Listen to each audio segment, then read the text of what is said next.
10 milliards d'euros. Et vous avez été tellement incompétent que vous avez enrichi la Russie. Proches de Vladimir Poutine qui ont prêté de l'argent au Rassemblement national que Marine Le Pen est allée rencontrer.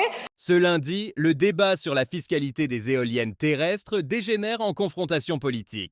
Agnès Pannier-Runacher attaque Jean-Philippe Tanguy sur le coût des énergies fossiles et ses liens présumés avec la Russie, provoquant une réplique cinglante du député RN. Cyrielle Chalin enfonce le clou en évoquant les prêts russes au parti et les ingérences étrangères, visant directement le Rassemblement national. Moi, monsieur le rapporteur général et madame la ministre, c'est quand même surréaliste. Je veux dire, vous donnez des leçons, de savoir on ne sait pas où on va, mais enfin, qui nous a mis dans une situation qui fait que, en charge publique du service de l'électricité, il faut sortir pour l'année prochaine près de 10 milliards d'euros, 12 milliards pour l'ensemble du périmètre, 10 milliards uniquement pour les tarifs de rachat et les différentes mesures. 10 milliards d'euros, nous sommes coincés dans cet énième tabou de l'État français et vous nous dites vous-même que vous ne savez pas comment vous en sortir. Et quand vous proposez à votre majorité de récupérer 50 millions sur les 10 milliards, vous n'y arrivez même pas. Donc, s'il vous plaît, un peu de modestie. Merci, monsieur le député. Monsieur Tanguy, je vous écoute depuis quelques minutes.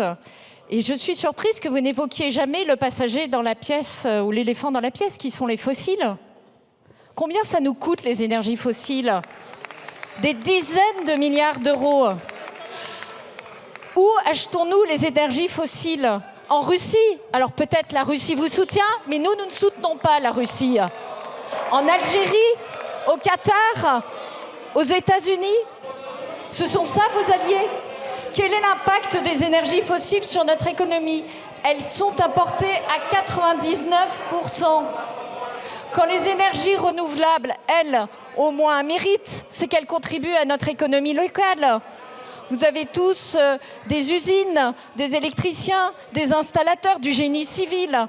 80% de la valeur ajoutée des projets d'énergie renouvelable est français. Alors certes, on se fournit pour les composants, mais sinon, économiquement, c'est gagnant. Merci, Madame la Présidente. Au titre de l'article 70, alinéa 3, sur le fait que la Russie me soutiendrait ou nous soutiendrait. Alors, Madame Pannier-Runacher, je sais que vous n'avez que ces arguments pitoyables à donner, mais c'est vous qui gouverniez. Donc la facture des hydrocarbures, c'est pas la facture du Rassemblement national, c'est votre facture. Et vous avez été tellement incompétent que vous avez enrichi la Russie avec vos sanctions. Donc avec vos ennemis comme ça, pas besoin d'amis imaginaires, Madame Pannier-Runacher. Encore un amendement du Rassemblement national qui est obsédé par lutter contre les énergies renouvelables. Pourtant, ce sont des énergies qui permettent notre souveraineté.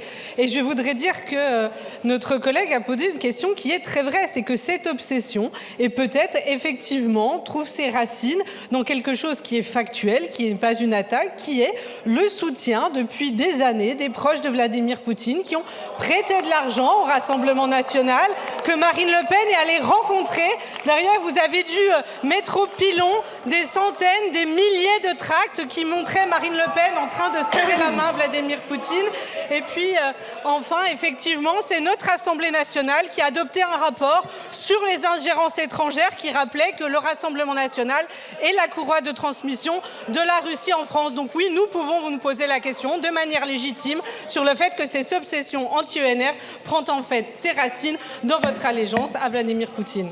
Merci, Madame la députée.